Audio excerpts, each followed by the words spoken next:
Allez, on est parti. Ouais. Ça enregistre.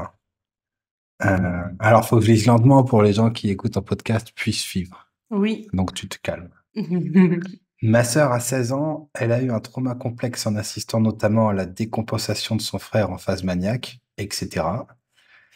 Alors là, il y a des gens qui vont triper en disant, mais attendez, un traumatisme, il y a des données très franches et c'est l'exposition directe ou indirecte à quelque chose qui met en jeu le pronostic vital, l'intégrité physique ou On ne sait pas psychique. quelle de la phase maniaque. En fait, c'est pas noir ou blanc comme ça. Et si tu es exposé de façon chronique à suffisamment de stress, même si c'est juste du stress interpersonnel sur des moqueries à l'école, eh ben ça finit par te massacrer ton système de réponse au stress, etc. Donc tu vois, il y a une espèce de dose-réponse des éléments traumatisants et c'est pas si c'est traumatisant ça compte, si ça l'est pas ça compte pas.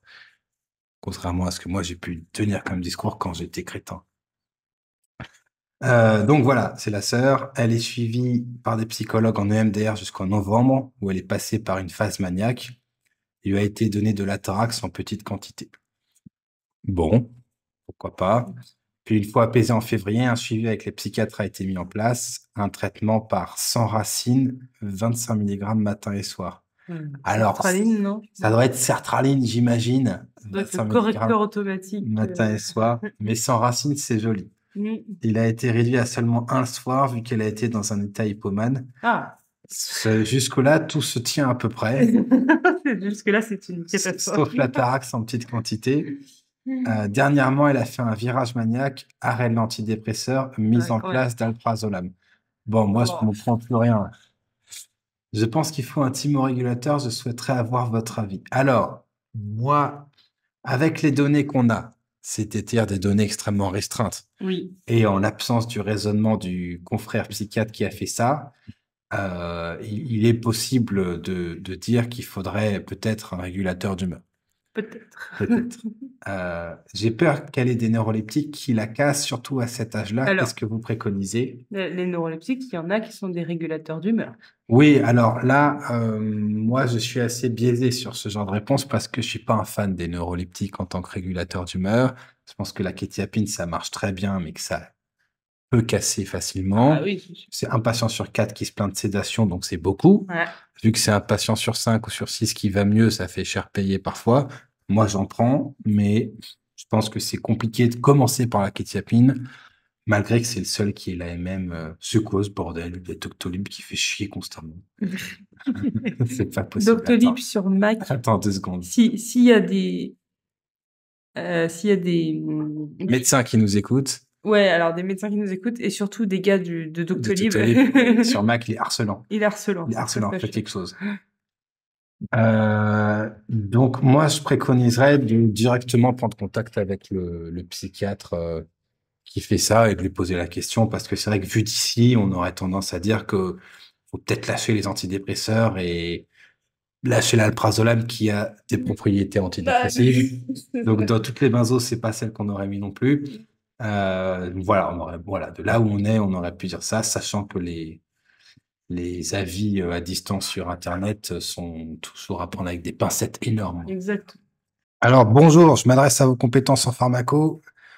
Pourriez-vous expliquer et donner votre point de vue sur les effets secondaires significatifs du Lamictal, hormis le risque cutané grave au démarrage, qui est de 1 sur 3000, 1 sur 4000. Donc, faut prévenir les patients que c'est pas très fréquent non plus. Le risque le plus grave, à mon avis, du Lamictal, c'est que ça marche pas vite. Et que ça peut aussi ne pas marcher. L'effet de taille est de 0,18 selon les données qu'on a. Et donc, c'est pas ce qui marche le mieux. Donc, faut pas insister. Ça marche mieux chez les gens atteints de troubles graves. Donc ça, c'est pareil pour toute la psychiatrie. Mais la lamotrigine, c'est utilisé de deux façons. C'est soit pour les gens atteints d'un trouble grave, parce que bah, là, ça a, à mon avis, toute sa pertinence, soit pour les gens atteints d'un trouble léger ou qui veulent rentrer tranquillement dans les psychotropes. Et dans ce cas-là, bah, le risque, c'est que c'est pas ce qui marche le mieux. Ma femme dirait que sur la mémoire, ça peut poser des vrais problèmes, plus sur la concentration et du coup des troubles de la mémoire immédiate, que ce soit de travail ou à court terme, parce que bah, Il y a des gens qui impriment pas grand-chose. Donc là, c'est pas qu'ils sont déments, c'est que ça peut faire ça. Il y a quand même le risque de virage sous l'amygdale, voire le risque de phase mixte, qui est rare, mais mine de rien, 3 fois plus présent que dans le placebo. Hein, donc, c'est pas très fréquent, mais ça existe. Et sinon, principalement, c'est ça. Hein. Donc, en fait, il y a la réaction cutanée avec le Yavel, Lyell et Steven Johnson. Il y a plein d'autres réactions cutanées. On parle que de ces deux-là, mais il y en a 6 ou 7 autres. Et il y a aussi le DRESS syndrome. Donc là, c'est une réaction d'hypersensibilité liée par des éosinophiles. C'est pas très fréquent non plus, mais sinon, principalement, c'est ça. Hein. Est-ce qu'il est pertinent de réaliser au nom des dosages plasmatiques? Ben, en moyenne, non. Il n'y a pas vraiment de lien entre les dosages plasmatiques et l'efficacité. Ça, c'est en moyenne. La question, c'est, j'imagine, est-ce qu'il y a un lien entre les effets secondaires et les concentrations plasmatiques? Et là, la réponse est oui, qu'il n'y a pas de lien entre les concentrations plasmatiques et l'efficacité en moyenne. Par contre, il y a un lien entre les effets secondaires et les concentrations plasmatiques. Donc, chez quelqu'un qui a des effets secondaires euh, qui sont un peu inattendus vu les dosages donnés, et ben on peut faire un dosage plasmatique, c'est pas un souci. L'effet de la pilule à base de progestatif, en particulier le dienogeste pour empêcher les règles, sur l'efficacité du Lamictal, est-il identifié? Je sais que c'est le cas pour la pilule œstroprogestative. Alors non, c'est moins franc. Cela dit, moi je me méfie un peu. Il y a l'effet de la pilule sur la lamotrigine, et du coup, là, les oestrogènes peuvent diminuer les concentrations. Donc, si tu as une pilule avec une pause d'une semaine, et ben, ça peut faire merdouiller, il peut y avoir une espèce de pic pendant quelques jours. Chez la majorité des patients, ça n'a pas trop posé de soucis. Il y en a qui vont avoir ce genre de soucis, et du coup, il faut réévaluer ça. Les progestatifs sont moins gênants, clairement. Moi, je ferais aussi gaffe sur l'effet de la lamotrigine sur la pilule œstroprogestative parce que j'ai quand même 2, 3 patientes qui m'ont dit écoutez, c'est beau cette histoire, mais ça fout le bordel dans mes règles depuis que j'ai pris la lamotrigine. Et il y en a une qui est tombée enceinte. Donc, toutes les positions d'experts disent que ça n'a pas de lien du tout. Moi, maintenant, je fais un peu plus gaffe parce que quand vous dites ça n'a pas de lien, j'ai vu les études et que la patiente revient enceinte, vous avez l'air un peu crétin. Donc, j'essaie de faire un peu gaffe. Elle m'en veut encore et elle a raison. Les règles hémorragiques pourraient être liées au lamictal selon la notice. Le psychiatre me répond que ça n'a pas de lien. C'est compliqué pour n'importe quel effet secondaire de dire qu'il y a aucune corrélation. Donc là, j'entends par là, il y a un lien. Et alors de dire qu'il y a aucune causalité, c'est peut-être plus facile, mais c'est un peu hasardeux. Moi, il y a plus de fois où j'ai dit ça n'a pas de lien, et en fait, il y en avait. J'en suis rendu compte 2 ans plus tard en lisant un article. Donc maintenant, je dis, je sais pas trop. Euh, il y a plusieurs problèmes. Il y a notamment le fait que la cyclicité des règles est très sensible au stress. Donc, il y a plein de patientes qui prennent des psychotropes parce qu'il y a un stress qui se produit, mais le stress tout seul aurait pu engendrer des problématiques au niveau des menstruations. C'est évolutif, hein. C'est une réponse au stress. Donc, s'il y a quelqu'un qui a une infection et que vous avez une réponse au stress, eh ben, il n'est pas nécessaire pour la reproduction de l'espèce que les femmes se reproduisent tout de suite quand il y a une agression, qu'elle soit d'origine infectieuse, psychologique, environnementale ou quoi que ce soit. Donc, en moyenne, souvent, ça passe. Moi, je connais pas de traitement en psychiatrie qui peut pas avoir d'impact de façon directe ou pas sur les menstruations. Donc, je regarderai. Souvent, c'est des tests ABAP. Hein. Ils le prennent, ils ont un effet secondaire, ils l'arrêtent, ça va mieux, ils le reprennent, ça revient. Bon, ben voilà, c'est imputable et puis on n'en parle plus. Et du coup, ma femme donne l'information il y a quand même le service de pharmacovigilance, dont c'est le métier. Il y a pour chaque région un centre de pharmacovigilance. que vous pouvez contacter. Moi, je pense que c'est bien de le faire avec le psychiatre parce que sinon, il risque de suffoquer un peu sous les demandes. Mais il y a cette info-là. Quand le psychiatre répond pas. Donc voilà, j'ai vécu cela direct très abondante, notamment une fois une perte de 2 points d'hémoglobine en 24 heures avant que l'hexacyle les arrête. Donc oui, c'est possible. D'autres causes étaient présentes lors du début du traitement, adénomiose plus préménopause. Et voilà, c'est le problème, c'est que c'est rare qu'il y ait qu'une seule explication à des symptômes, que ce soit en psychiatrie ou en médecine. Donc c'est toujours un peu gênant. L'arrêt puis la reprise du Lamictal augmente-t-il le risque de faire un problème cutané grave la deuxième fois? Alors, si ça a été arrêté d'un coup et que vous reprenez pile à la dose que vous aviez avant d'arrêter, là, le risque de réaction cutanée explose, mais c'est parce que vous l'aviez repris trop vite. Donc, en fait, dans le package insert, ils disent de prendre au bout de 3 jours sans l'avoir pris, vous reprenez à zéro. Probablement que dans le package insert, ils sont extrêmement précautionneux parce qu'il y a d'autres enjeux, notamment légaux derrière. Il y a pas mal d'experts qui disent qu'au bout de 5 jours, on reprend la titration. C'est à discuter au fur et à mesure, mais ce qui est sûr, c'est que lors d'un arrêt, vous pouvez pas reprendre comme c'était le cas en termes de posologie avant l'arrêt. Donc, si vous étiez à 200 mg et que vous reprenez, vous arrêtez pendant 6 mois et que vous reprenez à 200 mg en disant, en fait, je vais mieux, je vais moins bien, c'est une catastrophe. Le risque de réaction cutanée grave explose. Donc, je sais pas si ça répond à votre question. Si vous l'arrêtez parce que, bah, pour une raison ou pour une autre, ça vous plaît pas et que vous reprenez en titrant de façon progressive comme c'était le cas la première fois, normalement, bah, je suis pas au courant d'une augmentation du risque de réaction cutanée grave. Je sais pas si ça vous répond. Faut-il lire les notices? Bah, moi, je pense pas, parce qu'il y a marqué tout ce qui peut se passer si vous prenez le médoc. Donc, en fait, si vous lisez la notice de ça, faut lire la notice de votre bagnole. Dans la notice de la bagnole, il y a marqué vous pouvez crever à chaque page. Et en fait, il faut lire la note. Soit faut pas lire la notice, soit faut lire les notices et lire les notices des troubles non traités. Donc vous regardez la notice du trouble bipolaire non traité et vous regardez qu'en moyenne, quand on parle de la motrigine là ou alors de dépression résistante, en moyenne, les chances de s'en sortir sont meilleures en prenant le médoc qu'en le prenant pas. À mon avis. Donc il y a un juste milieu, hein. Faut pas forcément lire les notices, faut pas non plus se pointer si vous avez un doute sur un effet secondaire et ne pas vous renseigner ou que ce soit. Mais en fait, il faut que vous ayez quelqu'un qui vous fasse la digestion entre les effets secondaires présents dans le placebo, les effets secondaires présents dans la motrigine, où est-ce qu'il y a la différence, etc., etc., quoi. Antidépresseurs et alcool, ça donne quoi? Bah, ça donne cata. Euh, Ça donne cata. Alors, il y a plusieurs façons de le voir. Est-ce que les antidépresseurs peuvent augmenter les consommations d'alcool? Oui, il y a des cas, c'est très clair. Est-ce que les antidépresseurs peuvent changer la réponse à l'alcool? Oui, c'est très clair. Il y a des gens qui vont être beaucoup plus facilement sédatés. Il y a des gens qui vont être beaucoup plus facilement désinhibés, notamment chez les patients atteints de troubles bipolaires où on a des patients qui deviennent désinhibés avec une demi-bière.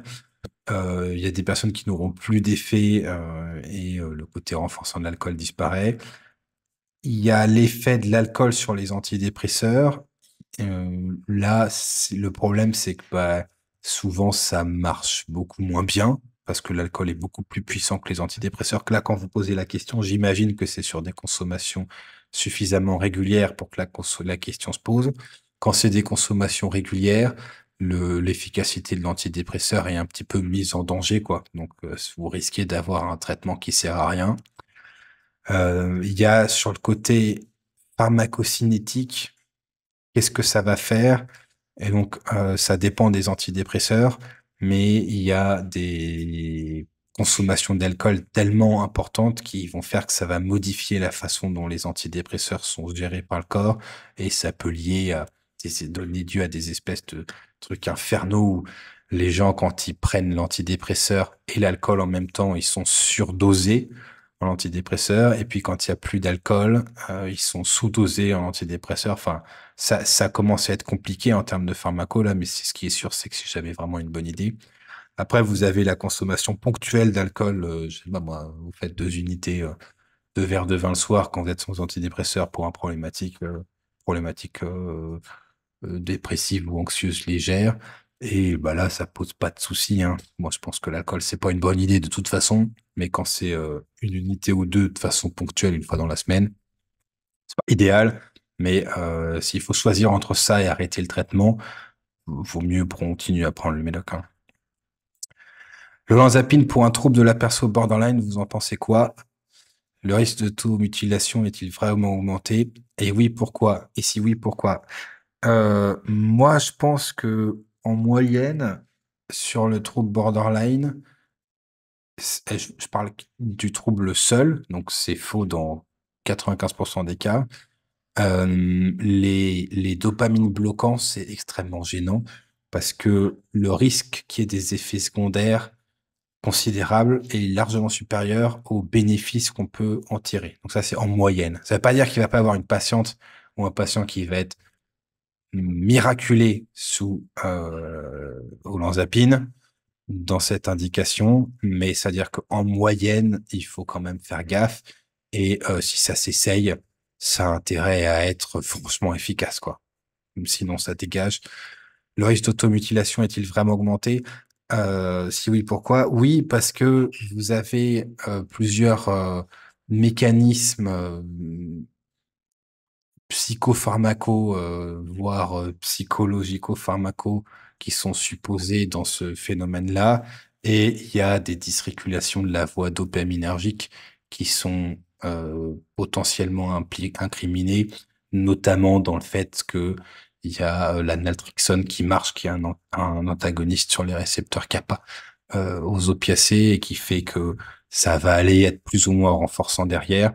Et donc vous avez des patientes qui se dégradent, hein, sous dopamine bloquant et c'est pas forcément dû à l'olanzapine, c'est plus la classe des dopamines bloquants qui peut ne pas rendre service du tout. Ça peut aussi entraîner une espèce d'abrasement émotionnel et affectif dont les patientes ne sont pas du tout satisfaites et qui peut entraîner les comportements, que ce soit d'automutilation ou n'importe quel comportement qui est renforcé au niveau du striatum là. Donc ça peut être les consommations d'alcool, de cannabis, de ce que vous voulez. Il y a plein d'études où les patients atteints de schizophrénie augmentent leur consommation de cannabis après avoir été mis sous neuroleptique. Donc voilà, faut avoir en tête que c'est une molécule qui est compliquée. On comprend pas comment ça marche forcément. Par contre, on sait que sur le poids, c'est catastrophique facilement et donc ça doit être surveillé. On a une patiente atteinte de troubles borderline qui a développé un diabète là. C'est une catastrophe sanitaire. C'est un échec de la prise en charge psychiatrique, hein, parce que la patiente, elle va beaucoup mieux sous DBT. Et en fait, elle s'est tapé des neuroleptiques un peu en fond de teint toute sa jeunesse. Et du coup, bah là, on est sur un diabète explosif qui est insulino-requérant dès le début. Enfin, donc voilà, mais c'est comme toujours, hein, je pense pas que ce soit jamais utilisable, mais je pense que ça doit montrer son efficacité encore plus que dans d'autres situations, ce qui est peut-être pas le cas avec, par exemple, de la lamotrigine, ou s'il y a de la lamotrigine pour rien, bah, c'est jamais très élégant, mais c'est moins catastrophique, quoi. Alors attends, celle-là, Clara, faut que tu t'écoutes. Bonjour, pourquoi j'ai l'impression que vous êtes médecin? Eh ben, normalement, c'est que c'est bon. Pourquoi j'ai l'impression que vous êtes médecin? Donc normalement, c'est que je suis médecin. Alors après, il dit, on peut lire la contraposée si ma question n'est pas claire. Alors moi, je trouve, j'ai du mal à comprendre, mais la contraposée, je sais pas ce que ça veut dire non plus, donc je suis toujours un peu dans le flou. Ou dit autrement, comment expliquez-vous votre singularité si vous le faites au niveau de la pertinence de votre contenu sur les réseaux sociaux, évidemment. Ce n'est pas une question philosophique pour l'interrogation. J'ai pas tout compris. Donc, je vais pas répondre. Je suis désolé, j'ai pas tout compris cette question. Euh, je sais pas si c'est pertinent ce que je fais sur les réseaux sociaux. Si ça l'est, c'est parfait. Mais je suis désolé, j'ai pas compris. Bonjour. Bonjour, je suis sous paroxétine depuis 25 ans pour dépression chronique, voire trouble bipolaire atténué. Mon nouveau psy me fait baisser très doucement la dose au vu des effets secondaires de sevrage. Que pouvez-vous me conseiller, sachant que pas mal d'antidépresseurs ne me conviennent pas? Alors moi, quand vous dites antidépresseur, j'entends inhibiteur de la capture de la sérotonine. Mais c'est tout. Pour moi, c'est ça. Quand les gens disent ça, en moyenne, c'est ça. Moi, quand vous me dites antidépresseur, j'entends toutes les molécules qui sont efficaces dans la dépression, que ce soit dépression réponse au stress, à savoir l'ancienne dépression réactionnelle, ou dépression maladie mentale, cerveau déglingos, à savoir la dépression de trouble bipolaire. Et donc là, ça va des hormones thyroïdiennes ou, je sais pas moi, à la kétamine, à la eskétamine, en passant par la gomélatine, enfin, il y a plein de trucs. Donc, ce qui est sûr, c'est qu'à partir du moment où il y a plusieurs antidépresseurs sérotoninergiques qui ont été utilisés et que ça ne marche pas, il faut changer de mode d'action. C'est clair et net. Les chances que, au bout de 4 échecs, il y en ait un autre qui marche, eh ben, sont moins de 4%. Il y a l'étude du MGH qui a été très claire sur ça, là, du Massachusetts. Donc, voilà, moi, j'aurais changé de mode d'action. Ça me paraît le plus simple. Donc, on est d'accord, je réponds pas pour vous, je réponds en moyenne parce que votre cas, j'y connais rien du tout. Quelle est la place des ECT RTMS dans la prise en charge de la dépression? À quel moment y penser? Faut y penser quand vous y avez accès. Donc déjà, ça répond pas mal à la question. Là, c'est plus un universitaire qui vous en parlera parce que moi, j'ai des guidelines, j'ai des recos, j'ai des avis d'experts, etc. Mais les sismos, en moyenne, moi, j'y ai pas accès. Donc, c'est vraiment aussi simple que ça. Je peux supprimer ça de mon algorithme. En moyenne, ça ne se fait pas. Quand ça se fait, ça dépend de sur qui c'est fait parce que si c'est pour des dépressions psychotiques ou des dépressions graves, ponctuelles, entre guillemets, bah, ça peut se faire éventuellement en urgence et après on n'en parle plus. Quand c'est des patients atteints de troubles maniaco-dépressifs ou maladies maniaco-dépressifs qui ne répondent à rien et qu'on fait de la sismo, souvent il faut de la sismothérapie d'entretien, sinon c'est rechute. Donc faut trouver un centre qui veut bien faire des sismos et de continuer à en faire. Donc moi honnêtement je m'en sers pas parce que j'y ai pas accès. L'efficacité entre la sismo et la RTMS n'a quand même rien à voir, faut le dire, hein. Donc la tolérance n'a rien à voir, mais l'efficacité n'a rien à voir non plus. La RTMS et la sismo peuvent être comparées en termes d'utilisation sur des pathologies chroniques où il faudra faire des trucs répétés. Et ce que ma femme dit, c'est que sur les gens qui ont besoin de problématiques chroniques, de commencer par de la RTMS, c'est pas déconnant parce que c'est une entrée dans la neuromodulation un petit peu plus soft, quoi.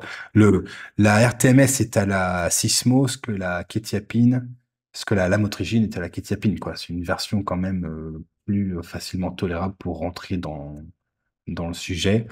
Après, il y a des trucs qu'on peut faire en sismo et pas en RTMS. Donc, les dépressions psychotiques, c'est pas de la RTMS. La schizophrénie, c'est pas de la RTMS. Alors, il y a des gens qui font de la RTMS sur le cortex auditif, là. C'est moyennement efficace en moyenne. Ça veut dire que ça marche chez qui que ce soit, mais hop. Et les dépressions graves, suicidaires, etc., bah, c'est plus la sismo, quoi. Donc honnêtement, à quel moment y penser? C'est quand vous pouvez. Et ça suffit, je pense, pour la majorité des praticiens, hein, parce que donc moi, par exemple, encore une fois, j'y ai plus accès. Bonjour, vous avez parlé pour les adolescents dans le cas de la trompe bipolaire de mettre du lithium et de la clozapine, même si les prédopsies sont frileux. Bah, on a dit ça, ouais, moi, ça me paraît pas déconnant. Enfin, si rien ne marche, faut y aller, hein. Enfin, on a dit ça. Quelle étude pour appuyer notre demande dans le cas du choix du lithium? Je n'ai pas trouvé sur PubMed. Peut-être n'ai-je pas les bons mots-clés. Merci à vous deux. Eh ben, il n'y a même pas besoin de faire PubMed. Je pense que vous pouvez faire lithium, FDA approval. Et puis là, il va vous sortir l'étude qui a montré que ça marchait sur des enfants suffisamment bien pour qu'on donne la MM américaine sur le lithium. Et c'est beau parce que du coup, la FDA a revu l'indication du lithium alors que c'est pas un labo qui a demandé à le faire. C'est sublime, en France, on n'a pas ça, ça n'est jamais arrivé. Donc vous la retrouverez l'étude. La clozapine, alors trouble bipolaire, clozapine, ça commence à être un peu compliqué s'il n'y a pas d'autres problématiques psychotiques dans le trouble bipolaire, ce qui est loin d'être rare. Mais schizophrénie adolescente, il y a de la clozapine, il n'y a aucun problème. Ça, il n'y a aucun problème. Et après, le trouble bipolaire et la clozapine, bah, c'est quand vous êtes sur des trucs réfractaires de chez réfractaire. Et là, c'est probablement un peu moins décrit dans la littérature. Néanmoins, quand vous êtes sur des adolescents et que c'est bruyant, plus c'est grave, plus vous pouvez y aller, entre guillemets, hein. Donc, quand vous avez des enfants qui sont psychotiques et qui répondent à rien, la clozapine, faut pas traîner. Le, la diathèse, la bipolaire, schizophrénie, elle s'effrite très vite, hein. Que ce soit sur le plan génétique, sur le plan sémiologique, sur le plan de l'imagerie cérébrale, pour la réponse au traitement, enfin, ça s'effrite assez vite. Et surtout chez l'ado et chez l'enfant où il y a des comorbidités de tous les côtés. Bonjour, j'ai entendu que vous preniez de la N-acétylcystéine dans la vidéo sur la kétiapine. Est-ce que c'est un complément par rapport au régime keto ou pour l'amélioration du trouble bipolaire?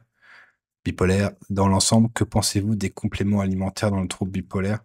Eh ben, c'est une bonne question parce que moi, je trouve que les gens ont des cravings pour les réponses simples.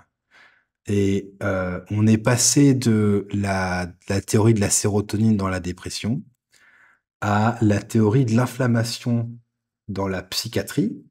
Et du coup, on prend des anti-inflammatoires. Et donc, la NAC, c'est un précurseur du glutathion, qui est un des anti-inflammatoires majeurs. Et du coup, le raisonnement, c'est ça. Et donc, moi, j'ai fait comme beaucoup, je pense, de collègues ont pu faire. Ouais, il y a des études, ça fait baisser le machin, la NAC, ça marche pour plein de trucs.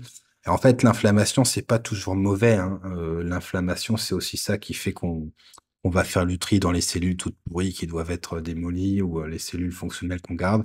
Et donc, il y a pas mal de trucs que l'inflammation permet et qui sont pas du tout délétères. Et donc, je pense que de se gober toutes les molécules anti-inflammatoires qui traînent sur les papiers là sont, je sais pas si c'est une très très bonne idée.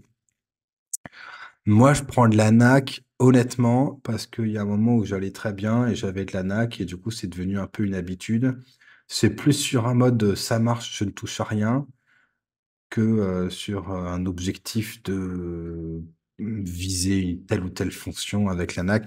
Honnêtement, aujourd'hui, moi, je sais pas si la NAC me sert. Je sais absolument pas vous dire. Moi, je me sers de l'ANAC en psychiatrie, dans les études où il y a des RCT plus ou moins bien faites, mais qui sont mine de rien là, là où il n'y a pas grand-chose. Donc, par exemple, pour la trichotillomanie ou le skin excoriating disorder, là, l'excoriation, je sais pas comment tu dis en français. Bah, vu qu'on n'a rien, ça me paraît pas déconnant de tester. Et sur les patients atteints de troubles bipolaires résistants, ça me paraît pas déconnant de tester. Et c'était mon cas à un moment. Je sais pas si ça répond à la question. Il n'y a pas de complément par rapport au régime keto, hein. C'est pas, il n'y a pas de lien du tout avec le régime keto. En tout cas, pas que je sache. Ça veut pas dire qu'il y en a pas. Les compléments alimentaires dans le trouble bipolaire, il y a une étude assez stylée où ils ont fait une espèce de cocktail mitochondrial avec plein de trucs stylés, psychonutrition, punky, et ça sert foutrement à rien dans l'étude.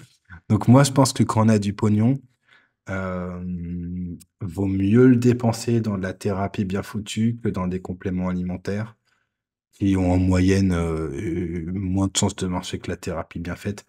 Ça, c'est toujours la même histoire. Faut de la thérapie bien faite, hein. Si vous allez discuter, souvent, c'est pas suffisant. Mais voilà, j'espère que ça répond à la question. Et alors, ma femme dit pour la réponse d'avant, là, elle est venue, elle vient de regarder. Faut taper sur PubMed, lithium, recherche avancée, et du coup, vous cochez titre et abstract, et vous mettez lithium, et après pédiatrique. Et là, il y a plein de trucs. Peut-être vous avez pas regardé en anglais, je pense.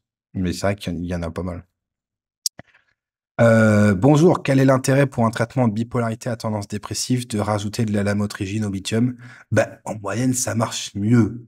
En moyenne, ça marche mieux. Donc, c'est ça, la vraie réponse à la question, c'est ça, c'est en moyenne, vous prenez 200 personnes, vous les coupez en deux. Enfin, vous coupez 100 personnes, vous n'avez pas 200 moitiés, hein. Vous les coupez en deux, il y en a 100 dans chaque groupe, et il y a un groupe où ils ont que du lithium, et il y a un groupe où ils ont que de la lamotrigine, enfin, de la lamotrigine et du lithium. Donc, groupe A, lithium, groupe A, lamotrigine et lithium. Paf, vous commencez ça, vous revenez, allez quoi, 6 semaines après, et les dépressions sont un peu meilleures dans le groupe lamotrigine plus lithium que dans le groupe lithium seul. Voilà, c'est tout ce que ça veut dire. Ça veut pas dire qu'il faut toujours mettre de la lamotrigine. Ça peut dire que pour vous, vaut mieux prendre la lamotrigine. Il y a aussi des gens qui deviennent mixtes sous la lamotrigine. Il y a des gens où ça ne marche pas. Il y a des gens où c'est pire. Il y a des gens où le lithium suffisait. Il y a des gens où de toute façon les deux ne font rien. Enfin, voilà. Il y a des fois où vous prenez du lithium, ça fait rien. Vous prenez de la lamotrigine, ça fait rien. Vous prenez les deux, pas, vous êtes guéri en 2 semaines. C'est compliqué. La lamotrigine traite-t-elle uniquement la prévention des dépressions ou traite-t-elle la dépression en elle-même? Et ben, celle-là, moi, je la trouve superbe parce que c'est l'étude qui avait été mise en avant par Jim Phelps, ça, qui est assez épique comme type, où en fait, c'est le laboratoire Lilly qui sont des petits coquinots qui ont fait une étude de olanzapine versus lamotrigine dans la dépression bipolaire. Et ils ont fait ça sur un délai assez court. Donc là, c'était vraiment des petits bâtards parce que la lamotrigine, on pensait que ça marchait pas très très bien et que ça marchait pas très très vite. Et en fait, dans cette étude comparative, donc c'est une RCT, et ben la lamotrigine, ça marchait beaucoup plus vite que ce qu'on pensait. Et ça marchait beaucoup plus que ce qu'on pensait en traitement aigu. Et donc moi, honnêtement, la lamotrigine, mon expérience pour un patient donné, c'est que ça peut marcher très vite. J'ai des patients, 25 mg de lamotrigine, nickel en 4 jours. Me demande pas pourquoi. Alors qu'avant, on avait rincé plein de trucs, hein. Ça peut aussi marcher avec un peu plus de temps. Ça peut marcher à des doses extrêmement variables qui vont de 50 à 500 mg. Et ça peut marcher en traitement de la prévention, en traitement aigu. Et sur l'anxiété, ben oui, parce que là, il n'y a pas de scission possible entre dépression et anxiété. C'est un distinguo qui existe dans le DSM, mais qui n'existe pas dans la vraie vie, hein. Et donc, c'est très compliqué de faire la part des choses entre qu'est-ce qui marche sur l'angoisse, qu'est-ce qui marche sur la dépression. Ce qui est sûr, c'est qu'il y a quelques papiers où l'anxiété est peut-être un facteur modérateur négatif de la réponse à la lamotrigine, à savoir plus vous êtes anxieux, moins la lamotrigine marche. Mais ce qu'on a, on n'est pas en train de voir si, enfin, évaluer autre chose que la réponse à l'anxiété. Ça pourrait être, je sais pas moi, plus vous êtes anxieux, plus vous avez un trouble différent de ceux qui l'ont pas. Enfin, il y a plein de trucs. De là à dire il y a de l'anxiété, je n'ai pas de lamotrigine, ça me paraît extrêmement douteux. Donc, la réponse à la question, est-ce que ça a un effet sur l'anxiété, même léger? Oui, parce que de façon indirecte, quand les gens sont moins dépressifs, ils sont moins anxieux, et encore une fois, le distinguo sur le plan sémiologique, sur le plan réponse au traitement, etc., etc. Et encore une fois, très, très compliqué à mettre en évidence, plus encore que schizophrénie et trouble bipolaire. Voilà.